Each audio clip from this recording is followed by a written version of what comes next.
우리 교회 삶에 잔잔한 기쁨을 주는 귀한 찬양 감사드리겠습니다.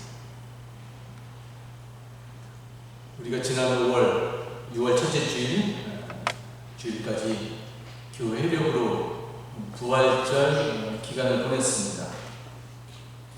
즉 예수님의 부활 후 우리가 50일이라는 위대한 신앙의 여정을 모두 마친 것입니다.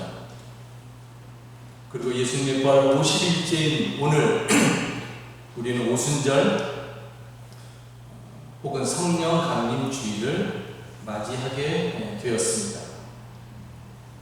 오늘부터 시작되는 성령 강림 주일은 교회력으로 보면 다른 절기하고는 비교할 수 없을 만큼 아주 긴 것을 보게 됩니다. 오늘부터 올해 대강절 전주일까지, 즉 11월 23일까지 거의 6개월의 기간 동안 우리는 성령 강림 절기를 보내게 됩니다. 이 긴 여정 동안에 우리 모두가 성령님과 늘 동행하면서 우리가 걸어가야 하는 신앙의 길, 믿음의 길 신실하게 걸어가게 되기를 간절히 소망하고 기도하겠습니다. 오늘 오순절 성령 강림 주일에 우리가 기억해야 될 가장 중요한 것은 오늘 성령의 내림으로 인해서 이 땅에 교회가, 즉 에클레시아가 탄생하게 되었다는 사실입니다. 그러므로 교회는 한마디로 말해서 성령의 산물, 성령의 선물인 것입니다. 여러분, 이 땅에 성령이 내렸다라고 하는 것은 다른 것이 아니라 지금부터 성령이 내림으로 이 시대는 새로운 시대를 맞이하게 되었다라는 것을 말하는 겁니다.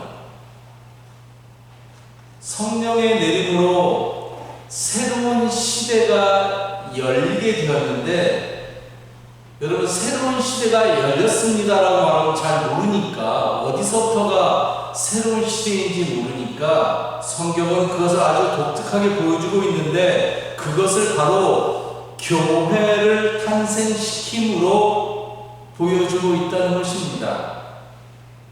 그러니까 교회라고 하는 것은, 성경에서 말하는 그 에클레시아라고 하는 것은 새로운 시대가 열리고 그리고 새로운 시대가 시작되었다는 것을 보여주는 하나의 결정적인 사인, 표징인 것입니다. 목사님, 이 땅에는 그런데 말도 되지 않는 엉터리 같은 교회가 너무 많지 않습니까? 라고 누가 물을 수 있을 거예요. 맞지요? 그런 교회가 너무나 많지요. 정말 부끄러운 교회가 너무나 많이 있지요. 그런데 제가 여기서 말하는 교회, 그 에클레시아라고 하는 것은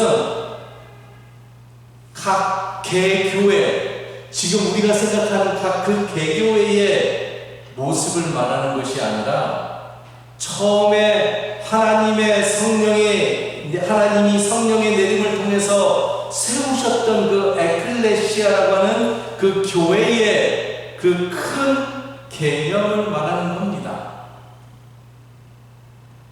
교회가 그렇기 때문에 성령의 산물로서 새로운 시대를 알리는 표징이라고 하는 것은 여러분 너무나 중요한 진술이 아닐 수 없습니다. 그렇다면 여러분, 우리가 새로운 시대가 시작되었다는 것을 어떻게 알 수 있고 또 어떻게 보여줄 수 있을까요? 우리는 무엇을 보고 새로운 시대가 시작되었구나 라는 것을 알 수 있을까요? 예를 들어 우리가 일본에 35년 동안 지배를 받다가 1945년에 해방을 맞이하게 되었습니다. 즉 더 이상 일본의 착취를 당하고 지배를 받지 않아도 되는 새로운 시대를 맞이하게 된 것이지요.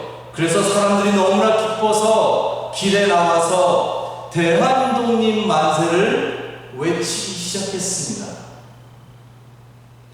사람들이 전부 길에 나와서 서로 부둥켜 안고 눈물을 흘리면서 대한독립 만세라는 것을 외치는 그 모습 속에서 우리는 새로운 시대가 열리게 되었구나라는 것을 알 수 있는 것이죠. 대한독립 만세라가 그 새로운 시대가 시작되었음을 보여주는 하나의 결정적인 표징, 사인이 되는 것입니다. 마찬가지로 하나님은 이 시대에 새로운 시대가 시작되었음을 알기 위해서 이 땅에 교회를 내시기 시작했다는 말입니다. 그래서 사람들은 성령의 산물인 그 에클레시아, 하나님의 사람들의 그 공교회의 모습을 보고 새로운 시대가 시작되었음을 알 수 있는 것이죠. 이처럼 교회 자체는 우리가 느끼고 상상할 수 없는 귀한 사명을 가지고 있는 것입니다. 원래부터 교회는 그런 것이지요. 교회의 존재 이유가 새 시대가 시작되었음을 알리는 데 있다는 것을 우리가 반드시 기억하고 있어야 합니다.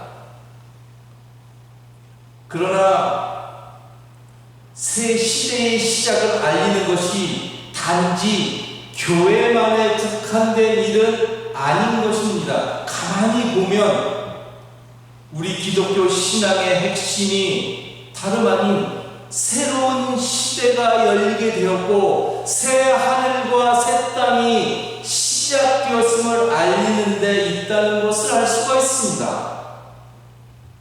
여러분, 성경을 보면 하나님의 본질적인 모습과 그리고 예수님의 삶과 사역과 그리고 성령님의 다양한 역사가 다름 아닌 새 시대가 시작되었음을 우리에게 극명하게 선포하고 있다는 사실입니다. 그래서 저는 오늘 이 성령 강림 주일에 이 삼위일체적으로 성령 강림 주일이 갖는 깊은 의미를 여러분과 나누려고 합니다. 여러분, 만약에 여러분들이 하나님을 소개한다면, 그것도 제일 먼저 하나님을 이 땅에 소개한다면 어떻게 하시겠습니까? 하나님의 본질적인 속성을 어떻게 드러내서 소개하시겠습니까? 세상을 향하여 하나님을 여러분들은 어떻게 그려내시겠습니까? 라는 의미입니다. 성경을 처음으로 기록했던 그 사람들, 개인이 아니겠죠. 그래서 요새는 그것을 신앙 공동체로 말합니다. 성경을 기록했던 그 처음에 그 믿음의 사람들, 신앙 공동체도 하나님을 도대체 어떻게 소개하면 제일 좋을까를 가지고 적지 않게 고민을 했겠죠.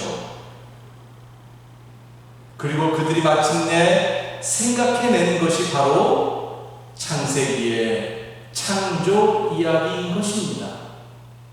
창세기의 창조 이야기는 신앙 공동체가 하나님을 향해서 가지고 있었던 그들의 신앙의 내용을 창조적인 상상력, creative imagination, 창조적인 상상력을 이용해서 고백하고 있는 아주 위대한 신앙의 이야기라는 사실입니다.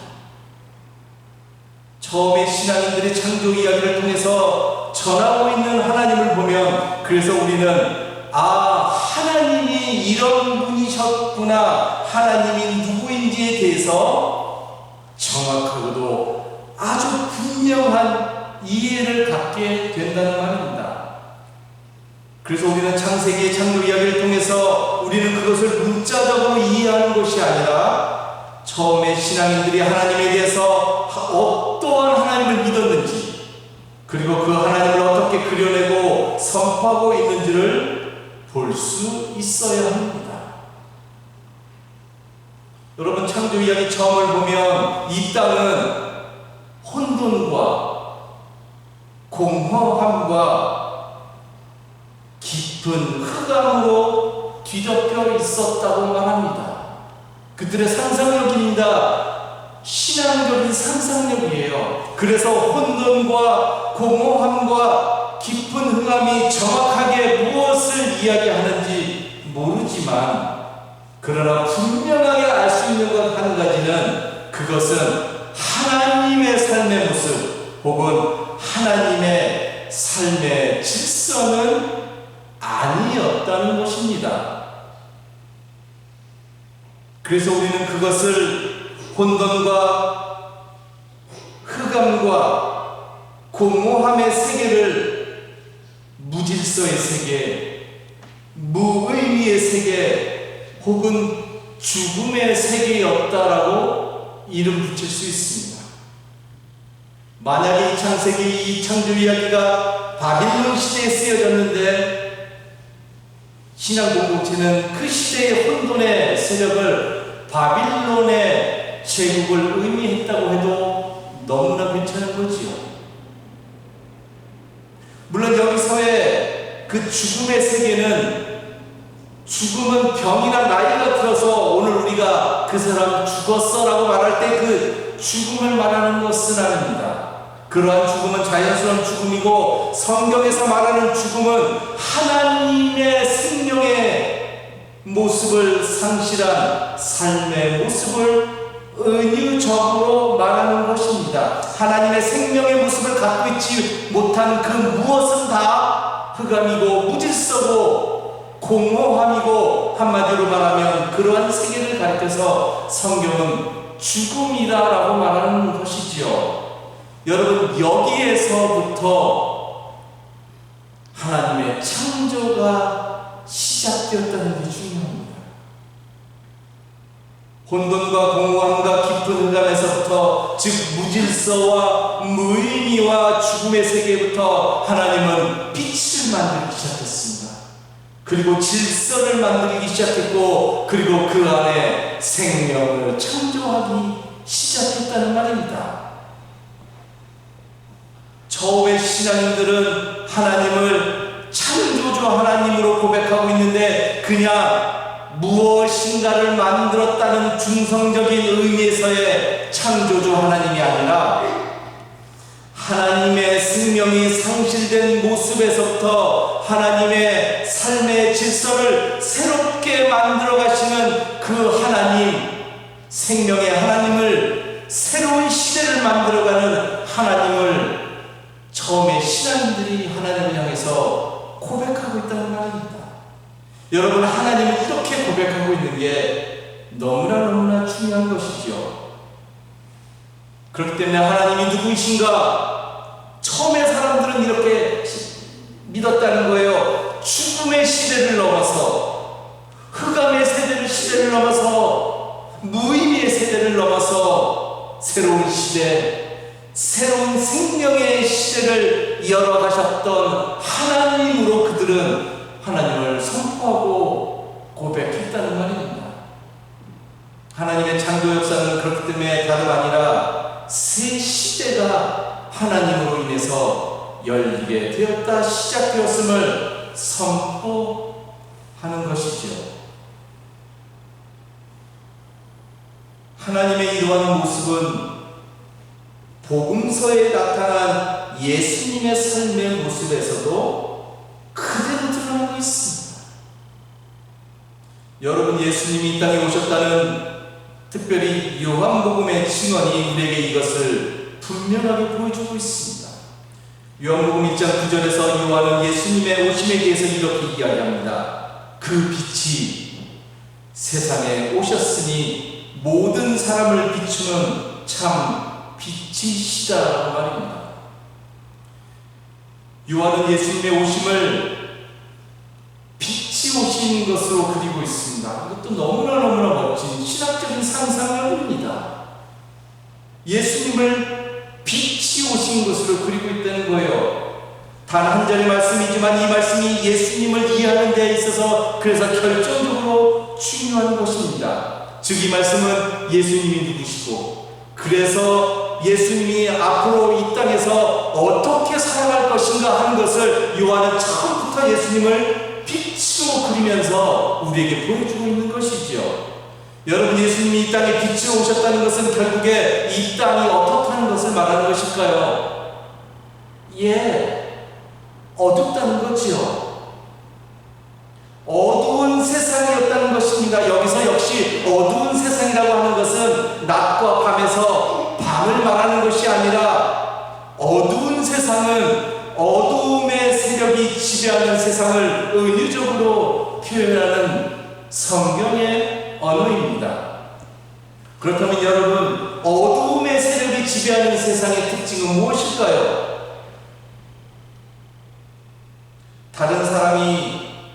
다른 사람을 어떠한 형태로든 간에 짓누르고 지배하고 착취하고 무시하고 어떠한 이유로든 간에 그 사람을 차별하고 멸시하는 것, 이게 죽음의 어둠의 세력이 지배하는 세상의 특징이지요.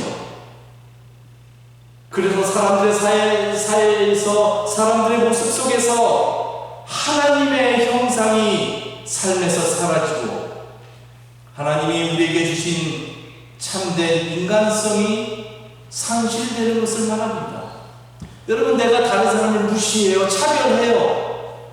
그러면 우리 둘 사이에서 다 하나님의 형상이 점점 없어지는 것이지요.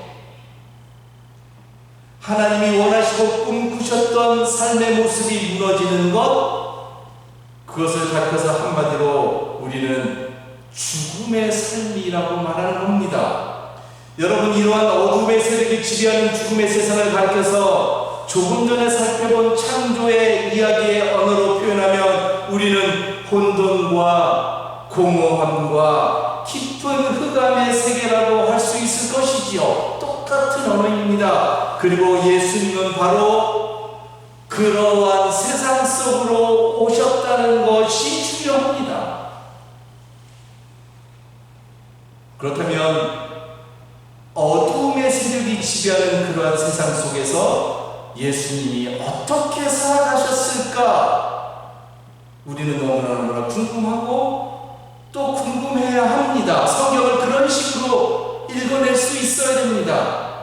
혼돈과 공허함과 깊은 흑암 속에서 하나님이 무엇을 하셨는지를 읽어낼 수 있어야 되고요. 죽음의 세력이 판을 치는 그 시대 속에서 빛으로 오셨던 예수님은 그러면 어떻게 살아가고 있는가? 이거를 성경을 통해서 읽어낼 수 있어야 한다는 말입니다. 여러분, 예수님의 삶을 여러 가지로 말할 수 있겠지만 가장 큰 주제는 분명 하나님의 나라일 것입니다. 예수님은 하나님의 나라를 선포하셨고 그 선포하신 하나님의 나라의 삶을 이 땅에 이루어 가셨습니다. 그 예수님이 선포하려고 하셨던 그 하나님의 나라의 삶의 그 메시지가 무엇이고 그 나라의 정신이 무엇인지를 우리가 잘 알아야 되겠죠. 하나님의 나라의 삶이 가지는 특징을 우리가 이 시간에 전부 말할 수 없죠. 저의 목회를 통틀어서도 말하고 있지 못하는 그 세계를 지금 이 시간에 말할 수 없고, 한 가지만 이야기를 한다면 예수님 시대는 여자들을 열등한 존재로 여겼어요. 그리고 그 시대는 그것을 차별이라고 말하지도 않았어요. 아니, 차별이라고 하는 단어조차도 존재하지 않았다는 거예요. 왜냐하면 여자들을 열등한 존재로 여기는 것이 삶의 규칙이었고 규범이었고 그 시대의 삶의 정신이었고 질서였다는 말입니다. 더 무서운 건요, 오히려 그렇게 하는 것이 하나님이 주신 삶의 법을 더 잘 지키는 것으로 생각하고 생각했다는 겁니다. 그런데 그들은 하나님을 믿는 사람들이었어요. 너무 놀라운 일 아닙니까? 모두가 그런 모습으로 살아가는데, 그런데 이 땅에 빛으로 오셨던 예수님은 모든 사람이 그렇게 생각하고 그런 모습으로 살아가는데, 그런데 예수님은 그렇게 생각하지 않으셨다는 겁니다. 이게 오늘 우리가 예수님을 믿는 유일한 이유예요. 하나님의 나라의 삶의 법칙 안에서 보니까 그렇게 여자들을 차별하는 것은 하나님이 주셨던 그 고귀한 인간성, 참된 humanity, 인간성의 상실을 초래하는 것이기 때문에 예수님은 그 사실을 받아들일 수가 없었습니다. 예수님이 그래서 거기에 반기를 드시는 거지요. 복음서는 다 그 얘기예요. 그 시대의 삶의 직서에 반기를 들으셨던 예수님. 그리고 우리는 그 예수님이 옳다라고 2000년이 지나서 지금 그 예수님을 따르겠다고 고백하고 살아가는 사람들이에요. 예수님의 이러한 모습은 다름 아닌 예수님께서 하나님처럼 새로운 시대를 열어가셨다는 것을 명백하게 보여주고 있는 것이지요. 여러분, 이제 오늘 우리가 성령 강림 주일을 보내요. 오늘 우리에게 오시는 성령님은 따로 존재하시는 영이 아니라요, 성경에서 말하는 그 성령은 누구이신가 하면 하나님의 영임과 동시에 예수 그리스도의 영이신 거예요. 우리는 이 영을 가리켜서 성령님이라고 부르는 거예요. 따로 있어서 성령님이 아니라 하나님과 예수 그리스도의 영이 바로 성령님이라는 말입니다. 제가 조금 전에 하나님은 흑암 가운데서, 혼돈 가운데서 새로운 생명과 빛을 창조하셨고, 예수님은 하나님의 나라의 삶을 통해서 어두운 이 세상 속에서 하나님의 생명의 질서를 새롭게 만들어 가셨다고 말씀을 드렸습니다. 그렇다면 여러분, 하나님의 영이시고 예수님의 영이신 동시에 그 성령님의 특징은 너무나 명확하지 않겠습니까? 성령님이 무엇이고 또 어떠한 일을 하시는지는 너무나 자명하지 않습니까? 그것은 다름 아닌 성령님은 하나님과 예수님의 삶의 정신을 그대로 이어받아 이 땅에 새로운 생명의 삶을 이루어 가시는 영이신 것이죠. 그래서 성령님을 가리켜서 새로운 생명의 영이라고 말하는 것이고, 더 정확하게 이야기하면 성령님은 생명의 영으로밖에 존재할 수밖에 없다는 사실입니다. 그런데 성령님은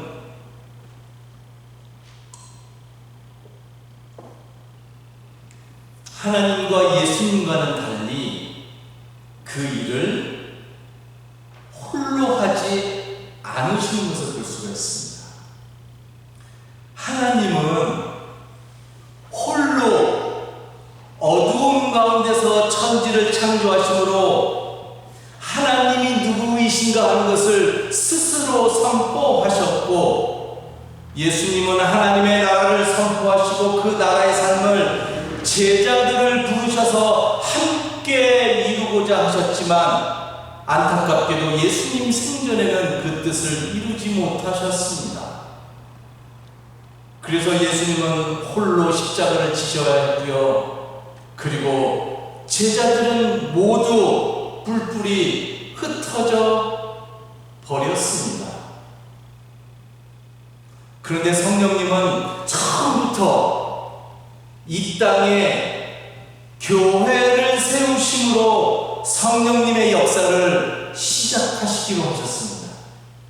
아예 처음부터 교회를 세우심으로 성령님의 사역이 시작되었다는 말입니다. 홀로 개인들을 찾아가서 그들에게 어떤 감화와 감동을 주는 것으로 성령의 역사를 시작하는 것이 아니라 이 땅에 아예 에클레시아 교회를 만드심으로 성령의 역사를 시작하셨습니다. 그렇다면 여러분, 교회의 목적과 성격은 너무나 명백하지 않습니까? 왜냐하면 그 교회가 우리 인간의 노력과 우리의 어떤 힘과 어떤 계획으로 만든 것이 아니라, 교회를 우리가 만들 수 없고요, 만드는 것이 아니라, 그렇게 만들었다면 이미 그것은 교회도 아니지요. 다름 아닌 교회는 성령의 역사의 산물이요 성령의 선물이기 때문에 그러합니다. 그리고 그 성령님은 다른 영이 아니라, 어떤 중성적인 영이 아니라 하나님과 예수님의 영으로서 하나님과 예수님의 삶의 정신을 그대로 이어받아 이 땅에 새로운 생명의 삶을 이루어 가시는 영이신 것이죠. 그 성령의 역사로 인해서 이 땅에 교회가 생겨났고, 우리 갈릴리 교회도 그 성령의 역사 안에 있는 것이라는 말입니다. 그렇기 때문에 교회는 무엇보다도 성령의 산물이기 때문에, 그리고 그 성령은 새로운 생명의 영이기 때문에 이 시대에 새로운 시대가 시작되었음을 알려야 한다는 말입니다. 교회는 본질적으로 그것을 선포하기 위해서 이 땅에 태어났습니다. 교회는 하나님의 뜻을 저버리는 이 세상의 정신은 더 이상 의미를 가질 수가 없고, 하나님의 진정한 뜻을 보여주는 새로운 삶의 질서가 시작되었음을 알려야 하는 것입니다. 이것이 교회의 존재 이유이고, 우리가 그러한 삶을 살아내야 한다는 말입니다. 우리가 그러한 삶을 살아가는 것에 대해서는 우리가 다음 주에 좀 더 구체적으로 어떻게 살아가는 것이 이 시대의 교회가 새로운 시대가 시작되었음을 알리는 삶인가라는 것을 다음 주에 살펴보도록 하겠습니다. 이제 성령의 역사로 이 땅에 교회가 생기고, 그리고 우리는 함께 모여서 하나님 앞에 부름받은 에클레시아가 되어서 신앙 공동체로서 교회의 삶을 살아가게 됩니다. 여러분, 지금부터 약 6개월 동안 성령 강림 절기를 우리가 보내게 되는데, 우리 모두가 교회의 삶을 통해서 성령의 정신이 무엇인가 하는 것을 훈련했으면 좋겠습니다. 그냥 무의미하게 그냥 성령 강림 절기련이 하지 말고요, 이 땅에 교회를 내셨던 그 성령의 정신이 무엇인가를 이제부터 6개월 동안 우리가 훈련했으면 좋겠습니다. 그래서 이 성령 강림 절기를 보내면서 우리의 신앙의 내용이 점점 깊어지고, 그로 인해서 우리가 보지 못했던 것도 좀 보게 되고, 성령의 역사로 인해서 우리의 언어와 우리의 표정과, 그리고 다른 사람을 이해하고 다른 사람을 사랑하고 다른 사람을 향한 마음도 변화되어 가게 되었으면 좋겠습니다. 그래서 진짜 하나님이 기뻐하시는 그런 참 교회의 삶을 이뤄가는 우리 모든 식구들 되기를 다시 한번 간절히 기도하겠습니다. 기도합시다.